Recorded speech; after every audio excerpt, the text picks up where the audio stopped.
Good evening, everybody. I am a couple minutes early, so before I start, I will just copy this, see if we can get this listed. It's been a very busy day. I hope everybody got out and enjoyed the weather, because it was a very beautiful day outside. And it's nice to have spring finally here. So, let me just pull this here. And hopefully in the next within the next few days, maybe a little sooner. I did have some new equipment that was ordered.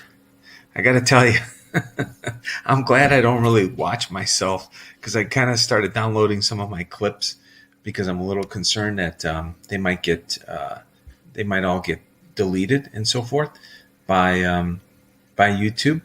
And so I'm in the middle of downloading them all, and I'll start throwing them up onto Rumble, and then I'll have a separate little server. I think I'm going to get something going as well, just so that I could put them elsewhere. But hopefully I can get that done in the next few days, the next week, just in case they try to silence me. I'm a little concerned. But in particular, my clip from last night, I don't know if anybody was there watching me talk to Arizona. I kind of let loose on what I think is the big problems in this country, and I kind of took it offline because I didn't want to be shut down. But there was almost 800 views. I think 500 views when I was talking. So I'm shocked that so many people showed up. So hello, Sarah. Hi, Mason. Hi, Dallas. Maria. Donna. So how did I come across? Because I felt a little hot at times. Hi, Rhonda. How are you? Day 35. The PG-13. Bobby is the one that discusses the greatest book ever written. But Bobby gets a little fired up. That's a little different when I I guess what Liz told everybody, it would be me unleashed, and I guess she literally meant it.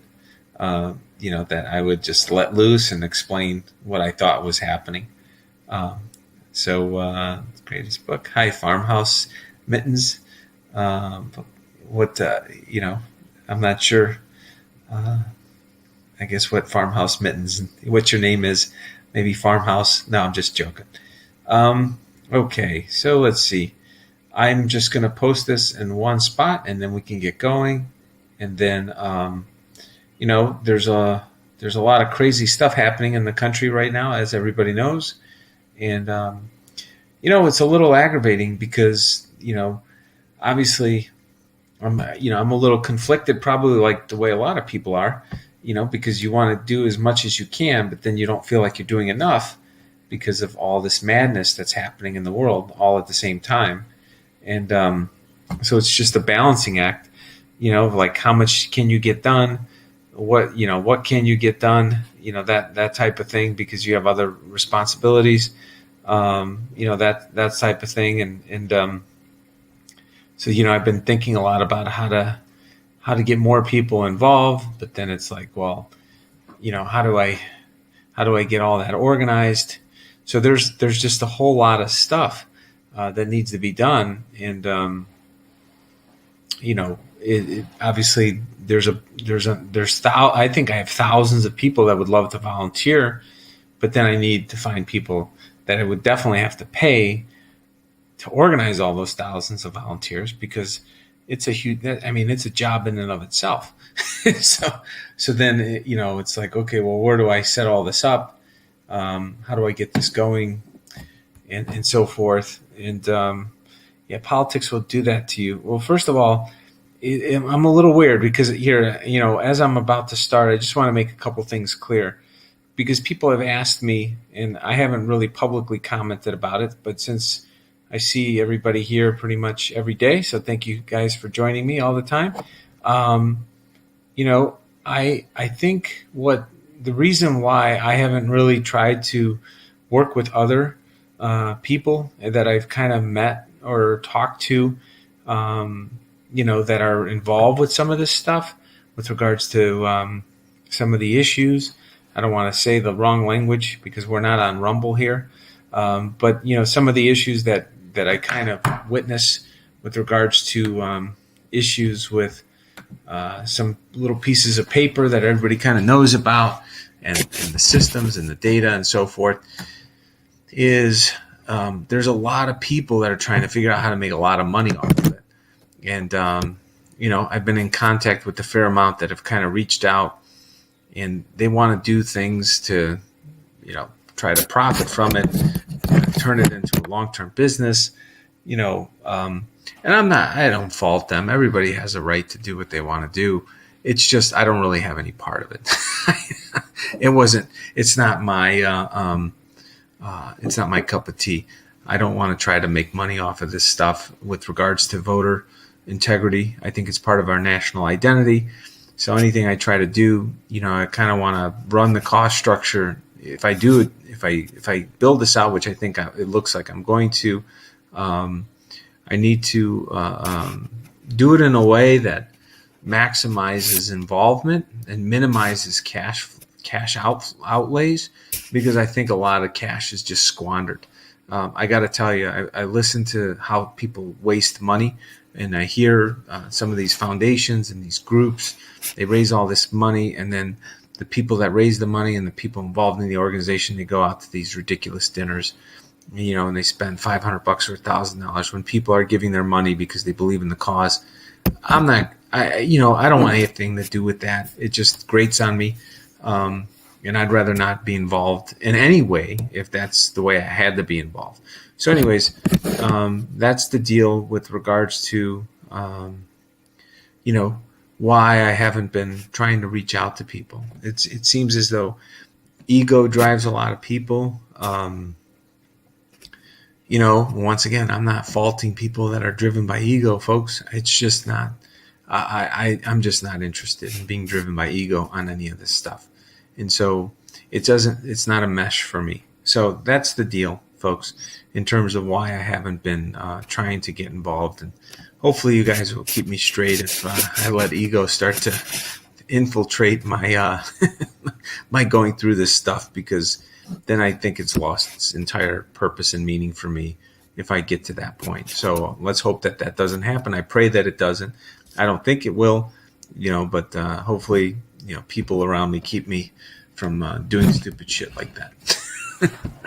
So anyways, with that being said, let's go to Exodus 19. So thank you for hearing my little talk about that. Okay, so this is, Exodus 19, and Exodus 20 is, basically the Lord goes to Moses, go back down there and warn the people, do not break through the boundaries to see the Lord or they will die. This is when Moses goes up to the mountain. He's there. He's about to get the 10 Commandments, and so forth. And, the beginning is just telling everybody they can't see the burning bush, I guess, and so forth. So then they, the Exodus 20 just goes right into the 10 Commandments. So this is kind of interesting. And I don't know, I got to tell you, I don't remember reading all the details about each of the 10 Commandments. And, in terms of all the little nuance of how they kind of came into being. I'm sure I did at one point, but it's been a while since I've looked at this. And maybe you guys haven't looked at it in a while either. But let's just kind of go right through, right at the top. I am the Lord your God who rescued you from the land of Egypt, the place of your slavery. You must not have any God before me, right? So we've all kind of heard the version, if you're Roman Catholic, I am the Lord thy God, thou shalt not have any strange gods before me, right? So that's pretty straight and to the point. Don't have any of these fake idols. Know who the God, who your God is. This is monotheistic. Instead of before this time, there's a bunch of people, and even I guess some people to this day believe in multiple gods and so forth. But the key tenet that we have is that there's one true God, and that this is exemplified by that the first of the 10 Commandments. Okay, you must not make an idol or any other image, or anything in the heavens and earth or in the sea. You must not bow down to them. So I am the Lord thy God. Thou shalt not have strange gods before me. Thou shalt not. Hold on a second, because this isn't the. Now I'm stuck on the language, folks. Hold on a second. 10 Commandments, because they're just explaining it differently in the in the Old Testament than I'm used to seeing it in the New Testament. So I'm the Lord thy God. No other gods before me. Okay.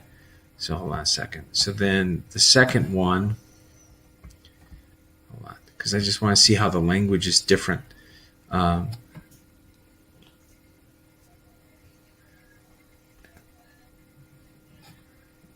Okay.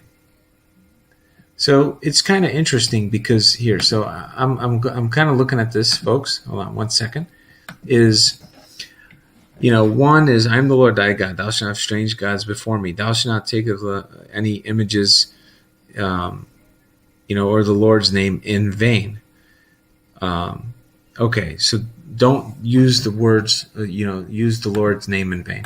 So we've talked about this concept with regards to using the Lord's name in vain. There's a bunch of people that try to prosper and profit off of religion. We've all seen it. Maybe we've experienced it. Maybe some of us out there have been part of it, where you follow somebody who you think is well-intentioned, and then it's just a money grab. And we see this a lot in society. And I have to tell you, I think what tends to happen to some of these folks is this stuff gets to their head, because I got to tell you, it's kind of bizarre. And I know myself pretty well, and I think I'm a pretty grounded individual. But, listening to people that give you compliments and stuff, it's nice, but it's not going to change who I am. And I hope to God that it never does. But I can see how some people, if they get compliments for how they explain stuff, they might start to, hype their own head up, so to speak, and start to lose sight of what they should be doing and what the true message is. The message isn't theirs. The message is God's. And so you can't take credit for somebody's work that isn't yours.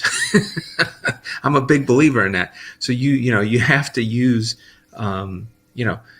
anybody who is explaining anything with regards to the Bible or explaining things with regards to Jesus Christ.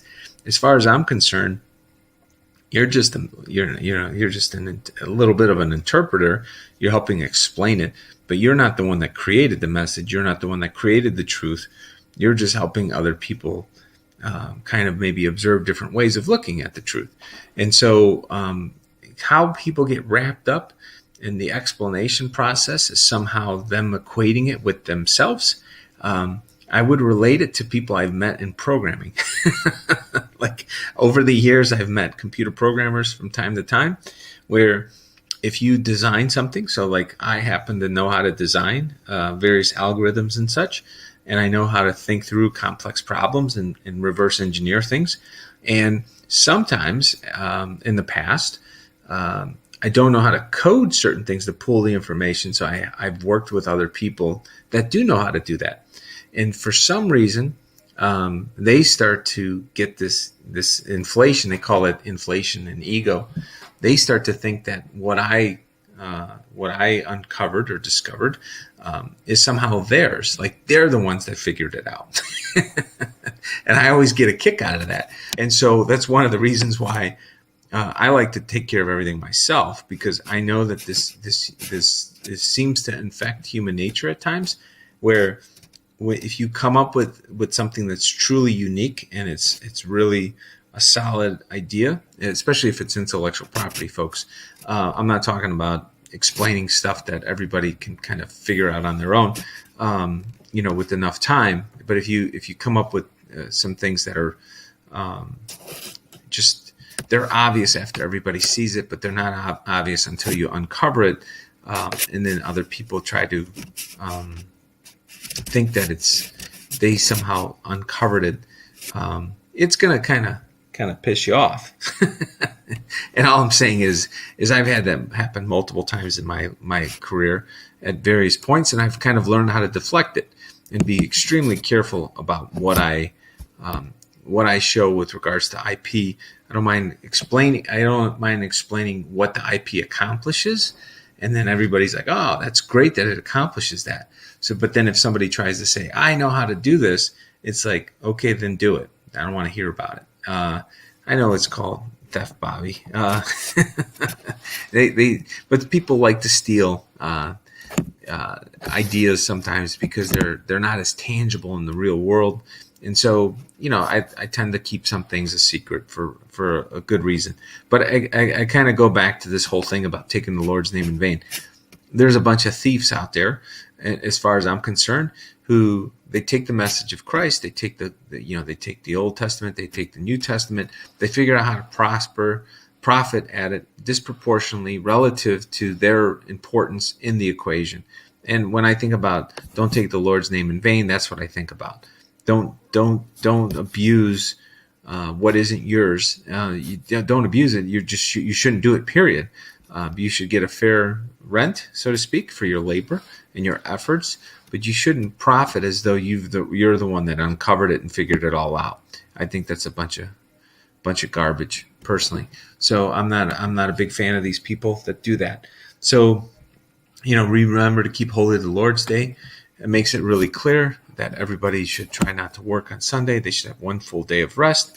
Now, keep in mind, back then, I think a lot of people probably worked 7 days a week. So this was a nice change to constantly, to have one full day of rest and kind of decompress and so forth. And I'm glad that God put it down into the 10 Commandments to remind everybody to keep the seventh day holy. Now, it just so happens that I have a tendency to want to work a lot, even, on the seventh day, so to speak. And I don't like to violate the seventh day, and I try to avoid working. If I do work, I kind of ask for forgiveness because I have a deadline kind of thing. I know that maybe sounds silly to some people, but I try to say, I kind of have no choice. I got to get this done, especially if I have a deadline. So what I try to do is I try to situate a lot of my work on, whatever I have to do, like on the seventh day. So if it's tomorrow for Sunday, what I try to do instead is just keep it to good works that are like, that are good for God, so to speak. So that's the way I kind of get around. It's like, it's tough for God to be mad at me if I'm kind of spending some time thinking about or reading the Bible and thinking about things that are a way of spreading the good word. Because I kind of view it as, okay, God, you may view it as work, but it's also, it's replenishing my soul. So, it's kind of tough to argue with that. So anyways, that's a little deal I've made with myself, is that if I'm going to do something on Sundays, I try to do it in a way that I don't upset God for violating one of the 10 Commandments. So hopefully, that works out okay. I hope God's not too mad at me. Honor your father and thy mother. So this is kind of interesting, right? Because if you don't honor your father and thy mother, part of what they said in here is that, or if you do something against your parents, you can get killed, right? And this is the Old Testament, folks. They didn't mess around. Like if you did something to, literally, if you did something to disobey your parents, I mean, they can kill you. If you struck your parents, they can kill you.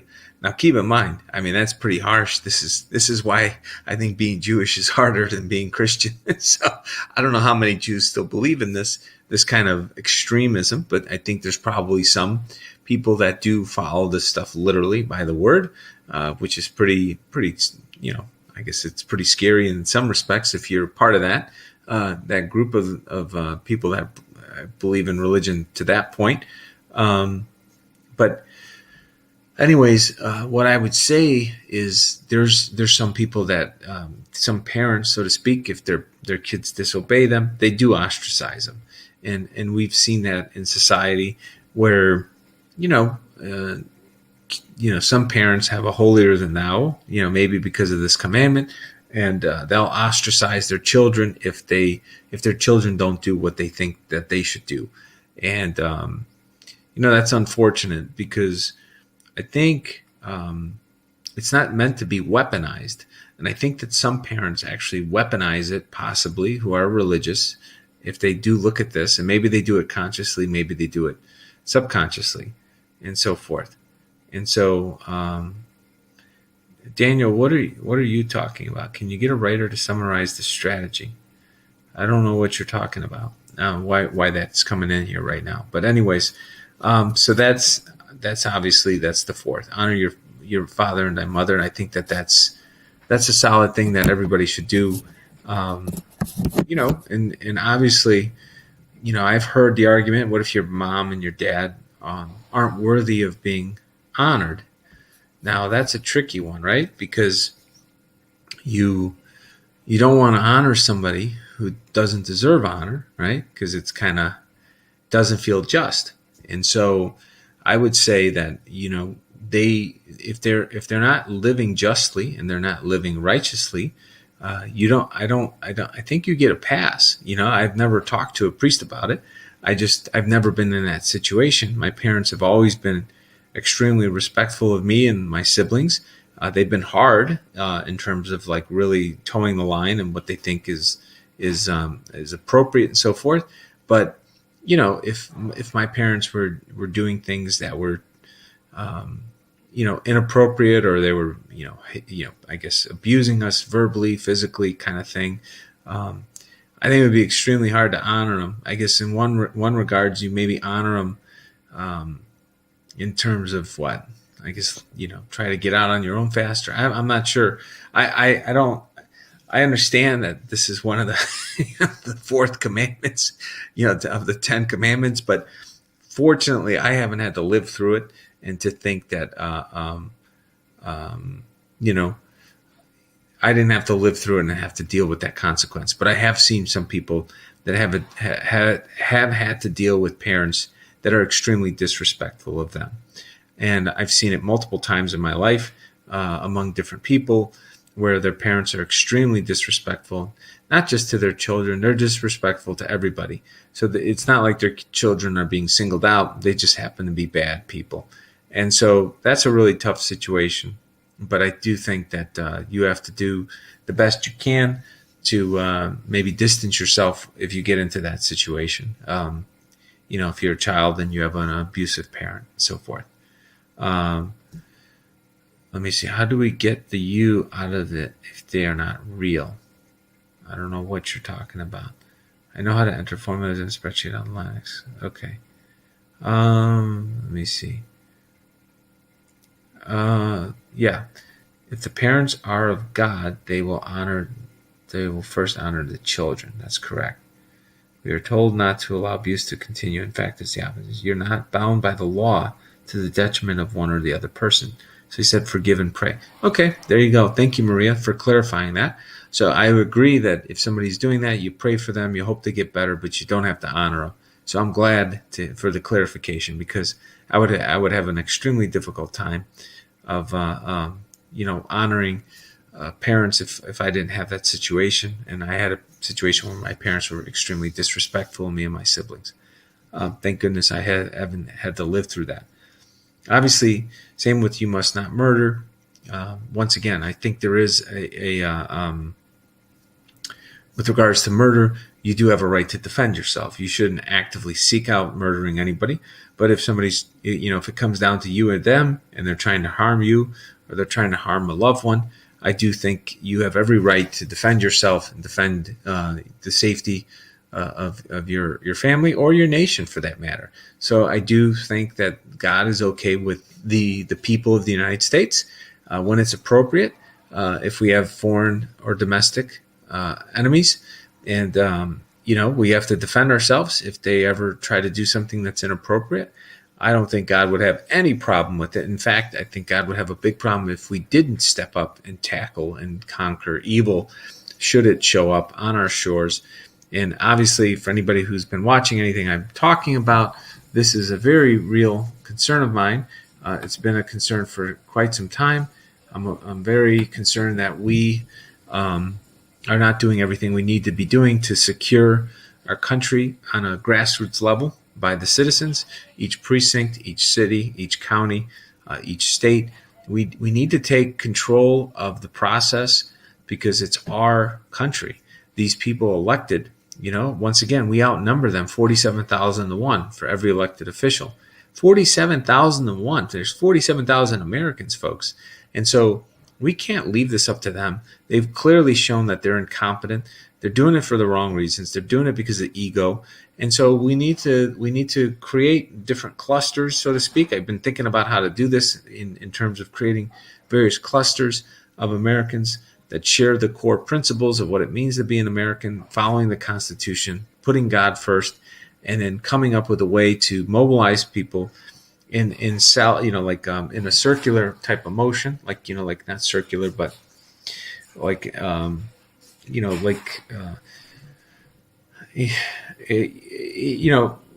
want to make it so that it's easy to communicate in the event that the enemy were to silence us, right? So this is a whole different conversation, folks, that I've been thinking about how to get the message out and how to build this out, because I do think it is extremely disturbing. A lot of the stuff that's coming through the pipeline, things that they're trying to pass and try to steal away our rights, our constitutional rights, without due process, trying to steal our rights through fraudulent activities, I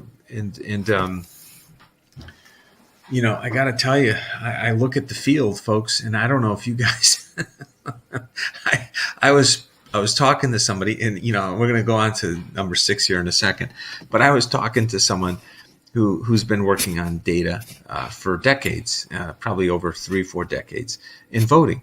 And, he's an expert in this area. He's been doing it for probably 40 years. I've literally used my skill set with data and voting for less than 6 months. so we got two completely different perspectives, but I respect what he does, and I think he respects what I've been able to do in a short period of time. And we might be working together on a couple things, collaborating and so forth. And he's had some wonderful ideas, and I'm grateful that he's sharing some ideas. I've shared some of my ideas with him. And to make a long story short, when I think about what he's doing, I asked him, I said, hey, I don't want to mention his name because I don't know if he wants to be discussed publicly. So I prefer to keep it private. But I said, he happens to live in Illinois, though. I said, what do you think? Like, who are the top 10 people in Illinois that you respect in politics, and, that are conservative, God-loving, conservatives in this state? There's 12 million people in this state. He said he doesn't know 10, right? Now, keep in mind, this is somebody who knows the data like backward and forward for the state of Illinois. And so then I'm like, okay, well, what about 5? Can you give me 5 people in the state of Illinois that you believe are honorable, God-fearing people that, like God-fearing, God-loving, whichever. I happen to be more of a God-loving kind of person, but there's some people that fear God. I've never feared God, but I understand that some people do. And each person has to have their own motivations. Mine is more, I try to come from a place of love when it comes to my God. But, I understand how some people need the stick instead of the carrot. I like the carrot myself. But anyways, he couldn't name 5 either. So it's extreme. I mean, I'm laughing, but I'm also very sad. And so sometimes when I'm sad, I kind of laugh to kind of maybe diffuse how sad I am. But, for us to be a state of 12 million people in Illinois, and I can't speak for everybody else. I don't know if you guys are dealing with this. That is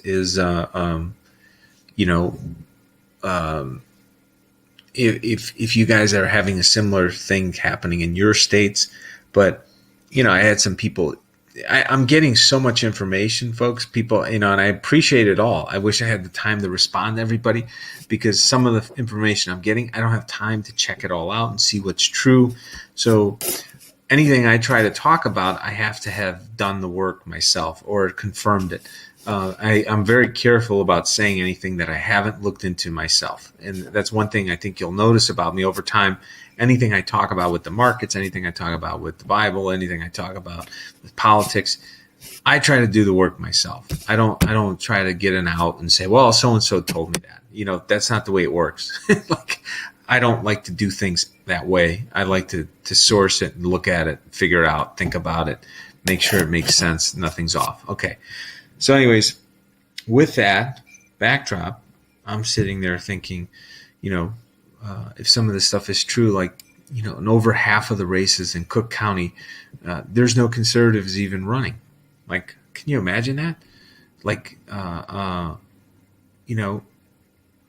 even half of the races in Cook County in Illinois have a conservative running in them.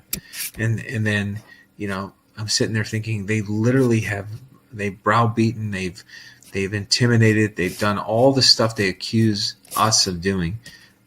They've ostracized, they've tried to vilify anybody who runs against them. And these are thugs, people. These are nothing more than communists that have infiltrated the political system of the state of Illinois. Illinois, I think, is the worst state in the country by far.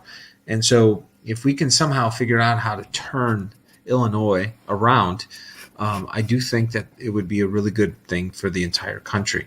So, and I understand who would want to put their family through that, Maria, but the question becomes, what if we all take that attitude? Who wants to put their family through it? Then we got the situation we're in. So it's kind of a tough spot. We have to have some people that are stepping up. I don't care if we all start drawing straws. Somebody's got to start running for these races once and for all. So, anyways, you should not commit adultery. That should be very simple. We've talked about this plenty of times. People that commit adultery, you can destroy the family unit. You can destroy your relationship. Obviously, God, you destroy or harm your relationship. I guess you can ask for forgiveness. But this is the Jewish faith, so I don't think you get to ask for forgiveness with the Jewish, the Jewish version of things. God's pretty brutal, and you got your scorecard, so to speak. We've talked about that before, but committing adultery is an extremely serious offense, and it's very hard to ask for forgiveness, especially when you have other ramifications of your family and so forth. And so you should not steal. Obviously, this does not apply to pretty much 90% of politicians in this country, maybe more. They figure out how to steal legally. They think it's justified because of how hard they work. I'm sure they have a lot of legal reasons why they should be able to get that money. They see a law in the books, even though the law is unjust. They think it's okay to take a little more money because that law is there. I think that happens a lot more than people realize. I think that there's a lot of people that justify immoral behavior, unethical behavior, because somebody who is just as amoral or unethical as them put some laws on the books that allowed them to feel better about themselves for doing this stuff and so forth. So that's something we need to work on changing. It's not going to be an easy thing because the people that we elect, sometimes, folks, I hate to say it, it's a reflection of the people of that precinct, that county, that city, that state. So we have a lot of people that are just bad people. So maybe we're kind of getting what we deserve because we haven't done enough individually to try to convert people that are bad to better ways, to more righteous ways. This is why you're supposed to get involved and help people become more getting involved and getting people to come to see the light, see the truth, so that then they can kind of live their life that way, especially if they're in a leadership position, and inspire more people to live righteously. But we haven't had a lot of role models. And like I said, in a state of 12 million, I got to tell you, I'm not impressed with the people that are running for governor, for example. And I just kind of shot off 10 things that I would do if I ran for governor. And, it's one of those things where, everybody's just cowering as to what they should do and what they think they should do. It's like I don't know what the deal is. It's very disturbing. And it's, like I said, it's disturbing and sad at the same time. So I don't know how this is all going to play out. But, okay, you should not testify falsely against your neighbor. Look at the media in this country, folks. Look at all these politicians in this country, folks. Look at whatever, our medical establishment, our universities, our school system. They're all basically testifying falsely. Testifying against their neighbor by trying to undermine them, undermine their credibility, undermining their freedom of speech, their freedom of differences of opinion. They're saying things that aren't true about them. This is happening all over the place. And it's really sad, because if you notice that all of these things that we're reading here with the Ten Commandments, all these things are being broken, right? That we have violations left and right in this country about this. People aren't believing in God. People are taking the Lord's name in vain all over the place. People are stealing legally. It's a money grab everywhere. You got people committing adultery and having all these sites which think it's okay and it's funny and they praise it. It's on TV everywhere. It's in movies. It's celebrated. People with honoring your mother and father, they're trying to do away with the sexes, with this satanic agenda. You know what I'm talking about with the kids and everything. I don't want to say it outright, because they're going to probably try to ban that. So then we get silence for that as well. And so, you shouldn't covet your neighbor's house, your neighbor's wife, male or servant, ox, etc. So this is, thou shalt not covet thy neighbor's wife, thou shalt not covet thy neighbor's goods. So with regards to the coveting a wife, or coveting a spouse, you can just say that instead of coveting the wife. If you covet somebody else when you're with somebody, think about being on the receiving end of that, folks. If you're violating the bond that you have with who you're with. It's really sad when it happens. It happens more often than it should. But if you if there's something that is not working with regards to the bond or the decision you make or made, you really owe it to yourself, and you owe it to the other person to try to get to the bottom of it and try to figure it out. Because when you start to covet someone else, or covet their goods, then think about it from the standpoint of peace. Do you really believe you're at peace with yourself, or do you think that you're sad and possibly dying inside, right? Because if the moment you start wanting to exit who you are and how your life is played out with regards to coveting somebody else's spouse or coveting somebody else's goods, that's a downward spiral. And I think that's the point of these two commandments, is to tell you, don't do it. It's not a path to go on. It's nothing. It's going to lead to nothing but grief and a lot of pain for yourself and everybody else around you. Focus on fixing it versus trying to wallow in it and take everybody down with you. No more gender reveal parties. Let's see. Coveting is not blatant all the time. Ever see drunk neighbors flirt? No, I haven't, Maria. I'm trying. My neighbors are older, so maybe that's why I don't see that. But anyways, the Marxist communist agenda is what they're doing in Illinois with this critical race theory, which is horrific. This is satanic stuff taking place here right now in Illinois. You want to see it live, so let's see. We won, you lost, this is what you get. The heart is deceitful above all things. It's desperately wicked. Who can know it? Okay. Anyways, I don't know what you guys are talking about. I think you might be talking about the Bible with regards to swearing in on stuff. Yeah, it's tough, folks. We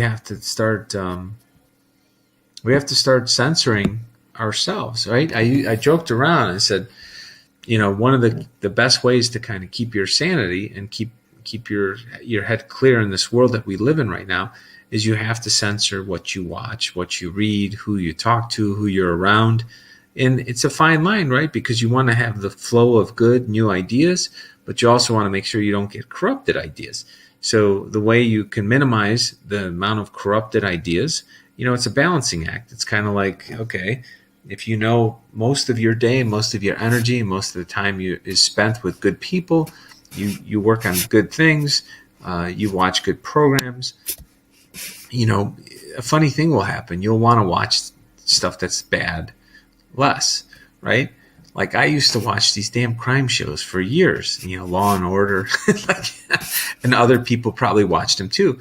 And I got to the point after watching them for a couple years, I would watch them in real time when the seasons were going. I was like, what am I watching this stuff for? I have no intention of ever going out and hurting somebody.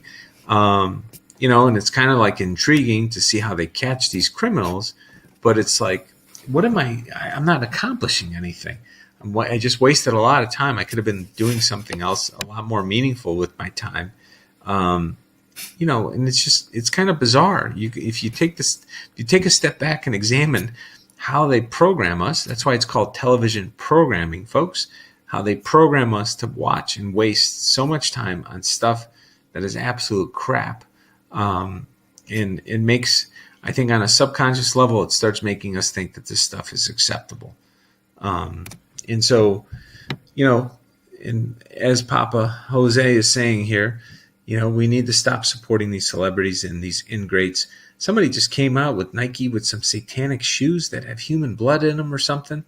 I didn't even read the article. I just kind of flipped by it. But it's like, seriously, these people are just so sick and they're so blatant about it that they're putting it into products that they're selling to our kids. It's so bizarre. Anyways, let's move off from the 10 Commandments. So we're done with the 10 Commandments. We're going to go to Matthew 23. What sorrow awaits you teachers of religious law and you Pharisees, hypocrites, for you shut the door in the kingdom of heaven in people's faces. You won't go in yourself, and you don't let others enter either. And this is pretty interesting because in Matthew 23, and I don't have to read all this, but it's kind of like some of the stuff we talked about. Matthew blasts the establishment. I mean, it was like full-fledged war.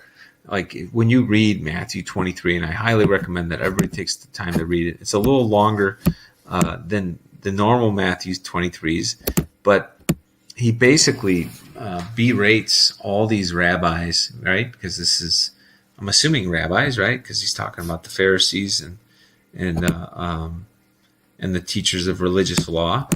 Because one of the things that's different between rabbis and priests, from what I've noticed, folks, and once again, I've been raised Roman Catholic, but I've worked with Jewish people for, I don't know, probably about 10 years of my career, and so in my career working with Jewish people, day in, day out, I would hear about them going to see their rabbi. I think they would usually go on like a Wednesday or Thursday. I think it was a Thursday. And they would literally go to the rabbi. There'd be a group of, Jewish people in the firm. They'd all go together in the middle of the day. And literally the rabbi would teach them, like literally like it was a class year round, folks. And unlike, Roman Catholicism, you go to church, you sit there, you don't really get to ask questions, right? It's literally you go there, you listen.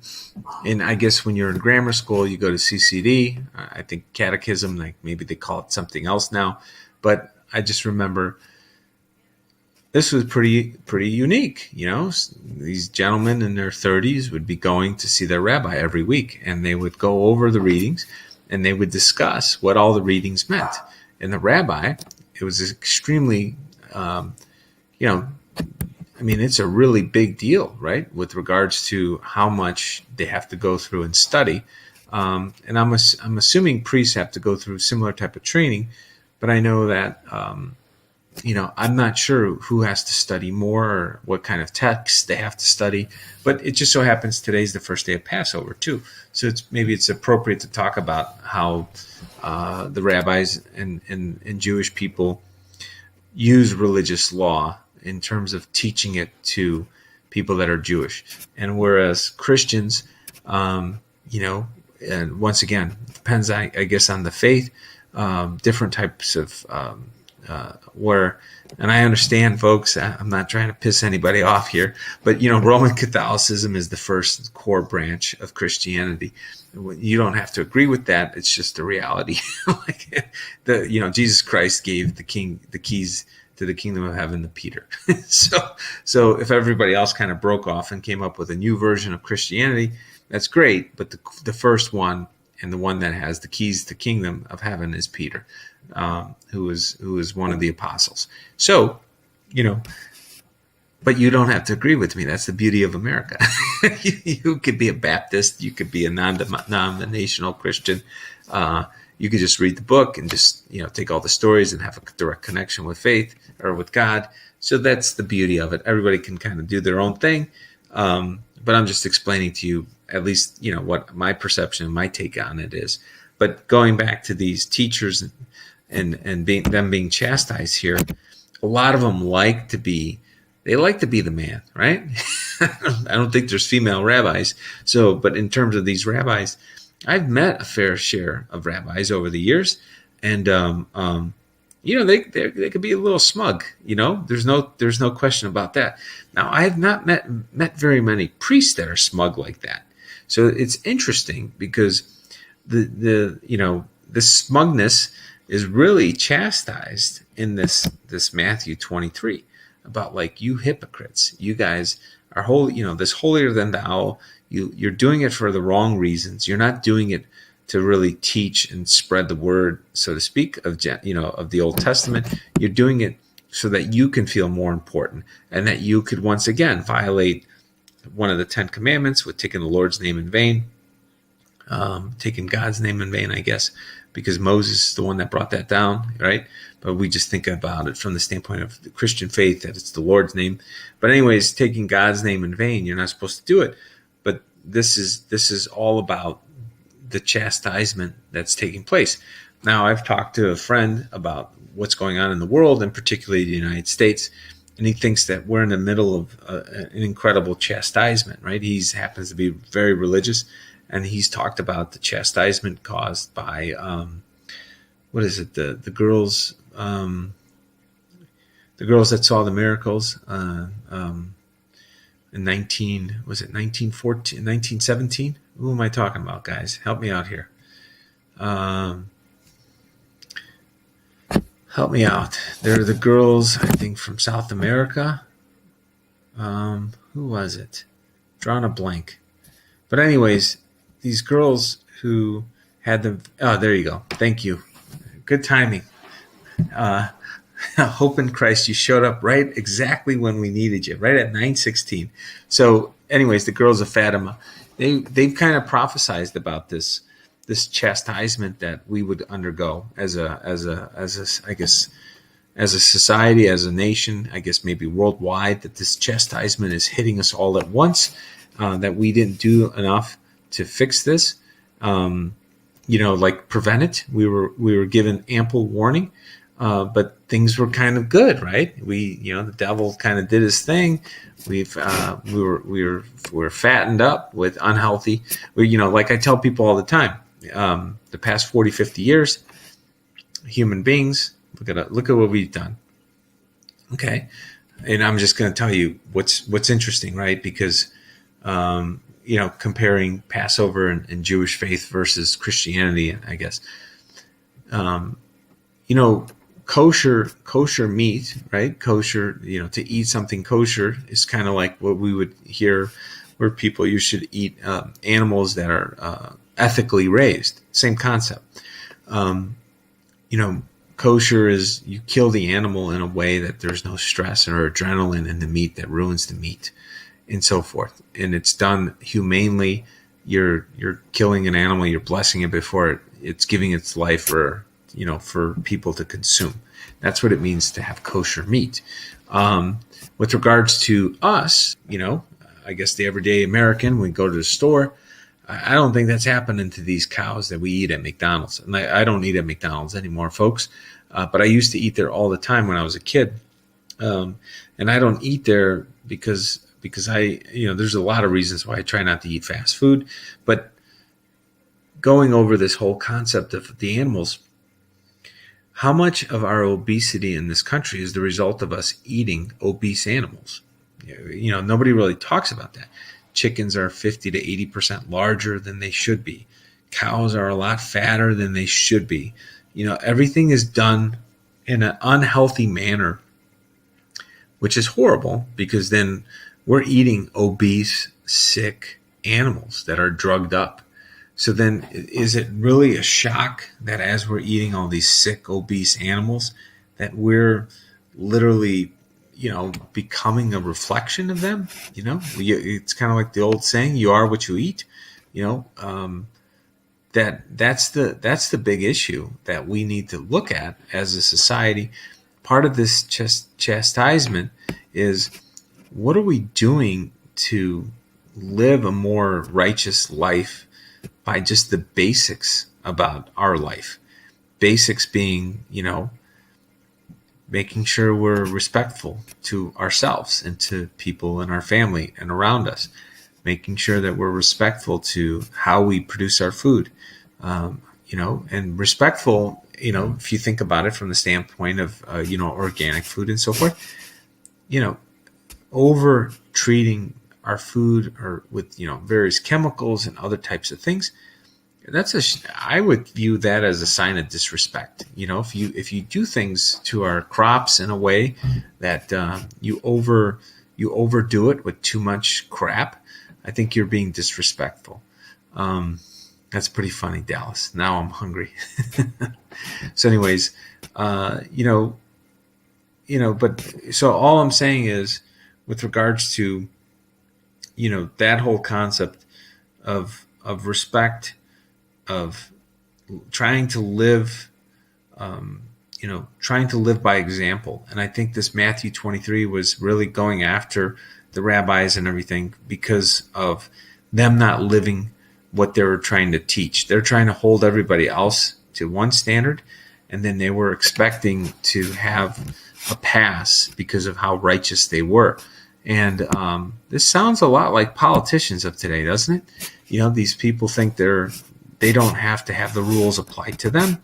So in some respects, a lot of politicians today are kind of like they're acting the way the rabbis did in this story of Matthew 23, in that they think that they don't have to play by the rules.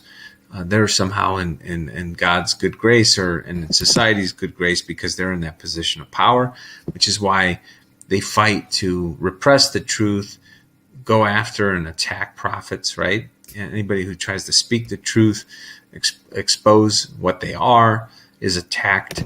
And wow, how the world has not changed in 2,000 years. We're still living through the same grief. And so that's pretty amazing with regards to, the readings that are in the Bible, that they seem to last the test of time, and they keep showing themselves over and over again and so forth. So what's going on here?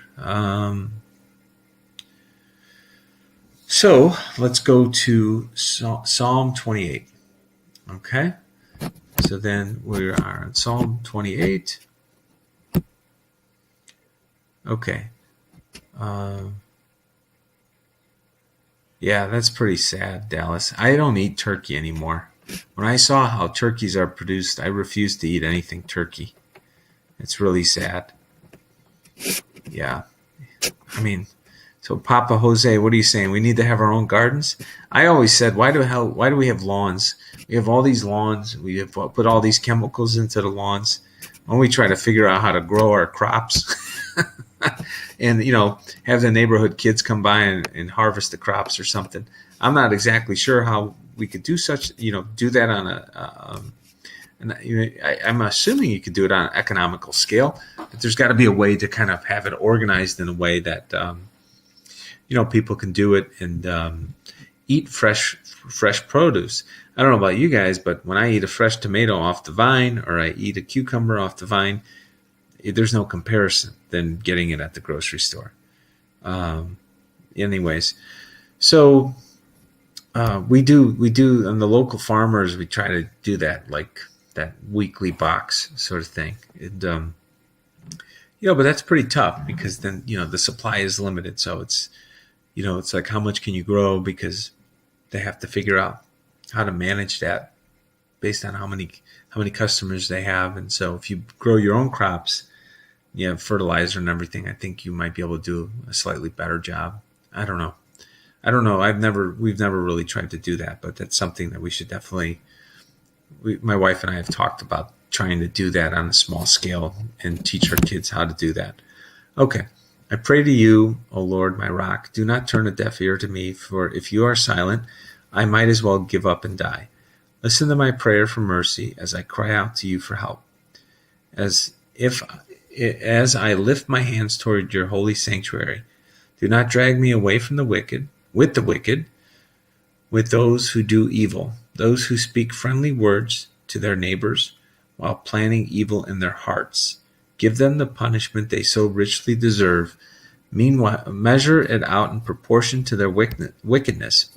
Pay them back for all their evil deeds. Give them a taste of what they have done to others.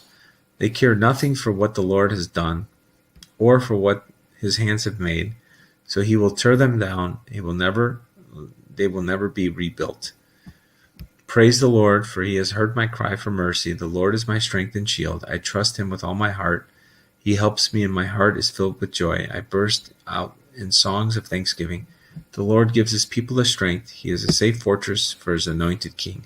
Save your people. Bless Israel, your special possession. Lead them like a shepherd and carry them into your arms forever. Okay.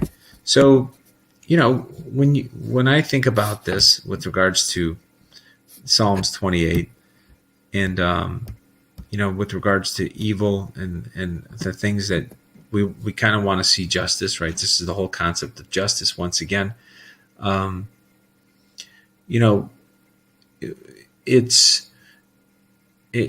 comes to my mind when I'm kind of reading this, and you look around the world that we're living in, and you're kind of seeing your role in this world, when sometimes it does feel like people want to throw in the towel and just kind of go along with everybody else doing all this crazy stuff.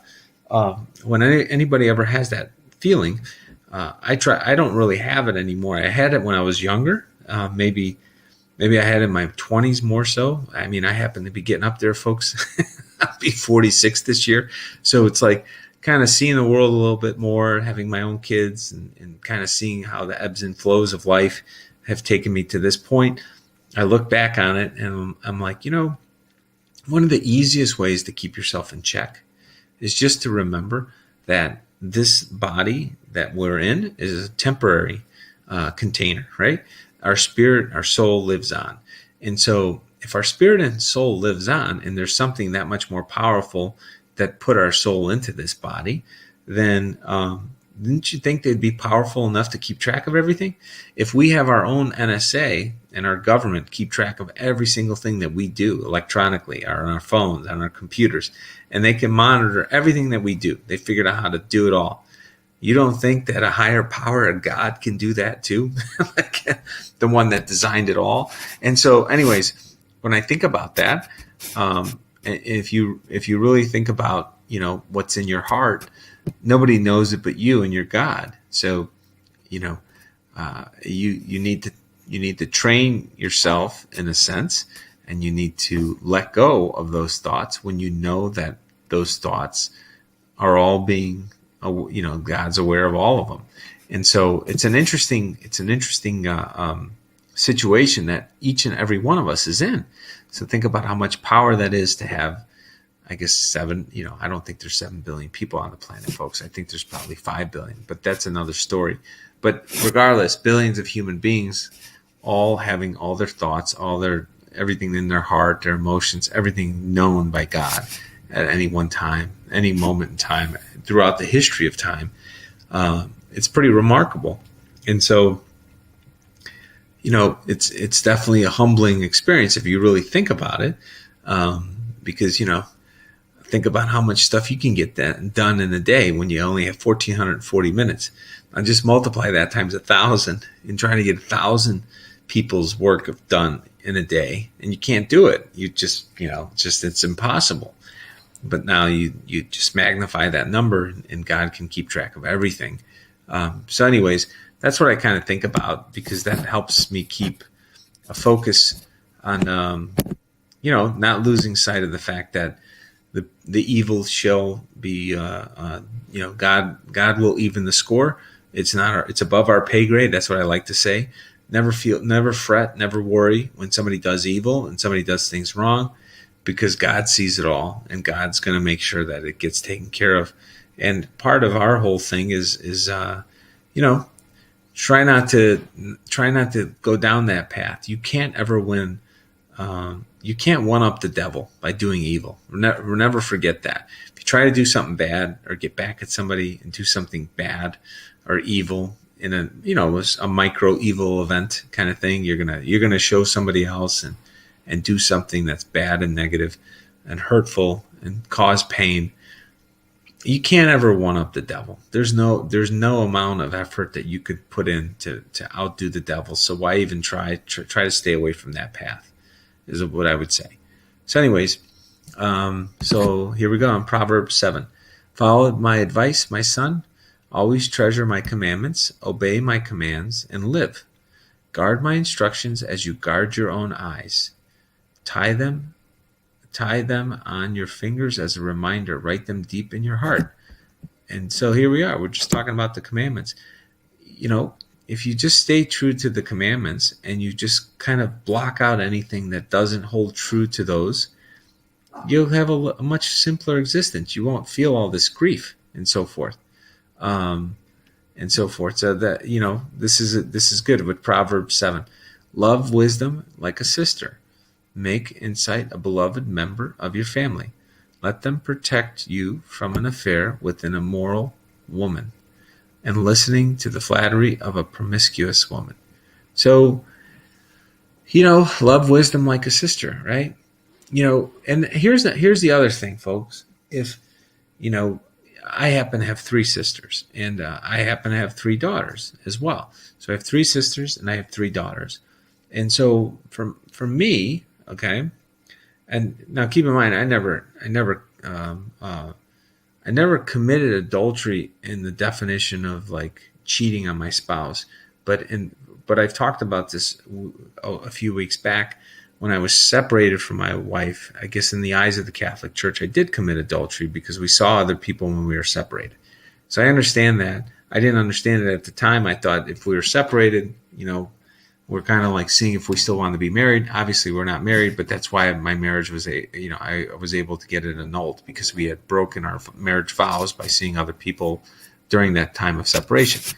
Now, keep in mind, I had no idea that was the way the church viewed it, and I'm not blaming the church. It's my own fault. But if you think about our society, we've kind of created these mores, so to speak, where everybody's like, oh, if you're married and things aren't going well, you should just separate, right? And now keep in mind, my current wife would never, ever, I can never, ever imagine her ever agreeing to that. She'd be like, there is no way in hell that would ever happen.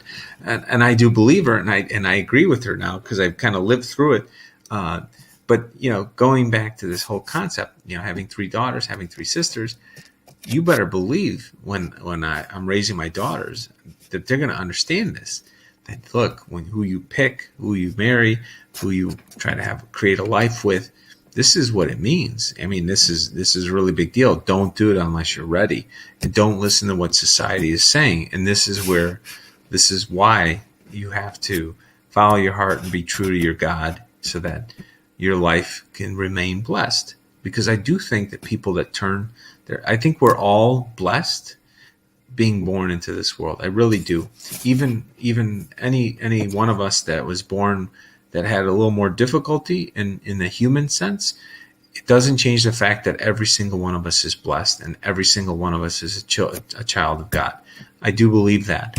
And so I think we can lose some of our blessings, and some of it's self-inflicted if we don't forgive ourselves for things we did wrong. Some of it might just be because we're not living a life that is worthy of what our potential is. and then we kind of undermine our own blessings and understand our own importance and significance of what of how special each and every one of us is. And part of why that happens is because of this type of stuff, where we have these conflicting systems within the world around us that undermine our strong connection to our God. There's a lot of things that try to pull us away from the truth and from the way of how to live our life, and live it in a way that makes us stronger over time, and makes our family stronger, makes our friends stronger, makes our nation stronger. So there's a very evil, concerted effort to break us apart, break us down, and do all this.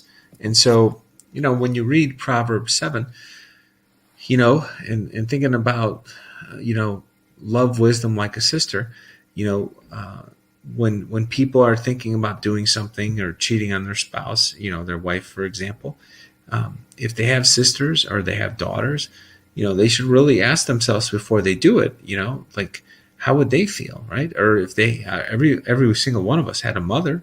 And so since we've all had a mother to be born into this world, how would you feel if your dad cheated on your mom? How devastating would that be to you? We need to start going back to some good old-fashioned common sense, folks, where it's like, don't do things without thinking through the other person's perspective, or look at your actions from the concept, just from the standpoint that you cheat with a married woman, for example, when she has a 10-year-old or 5-year-old or 15-year-old son, and then all of a sudden that marriage is broken up because of you cheating with her, and then his relationship with his dad got ruined, or with his mom got ruined, and that kid grows up. Haven't anybody, you should really think about The Godfather, like the Godfather movies. That kid may come back and get his it's not always the husband that comes and gets you, if you did such a thing. It could be the son comes and gets you later, and they could be patient. It might wait 10, 20, 30 years. And so I think it's a good idea to avoid those situations. I don't have to look over my shoulder. I kind of like my life that way. I haven't done anything that is going to create this kind of situation where I'm worried about it for the next 10, 20, 30, 40 years of my life. My advice is stay the hell away. And as Mason says, think through the consequences before you do it. And I think you'll live a much happier life, and a lot less stressful. And, I think that you'll have more blessings bestowed upon you because you didn't squander them away. I think it's not that you'll have more blessings. You'll maintain or keep the blessings that all of us were given, and then you're losing less of them by doing the right thing. And so I guess maybe there's a way that you can get some thrown brought back to you. I haven't figured that part out. Maybe that's the power of prayer and trying to do some good things for God to kind of throw you a couple bones. Anyways, with that being said, thank you all for listening. I appreciate it. And may God bless you. May God bless your family and friends. May God continue to bless the greatest nation in the history of the world. And once again, may peace be with you. And if you don't have peace, put your faith in God first. I have no doubt that it will come back to you, and you will live the life that you deserve, and that your family deserves to have you around that way. So, anyways, I'll talk to you guys tomorrow. Have a wonderful evening, and thank you so much for chiming in tonight. Good night.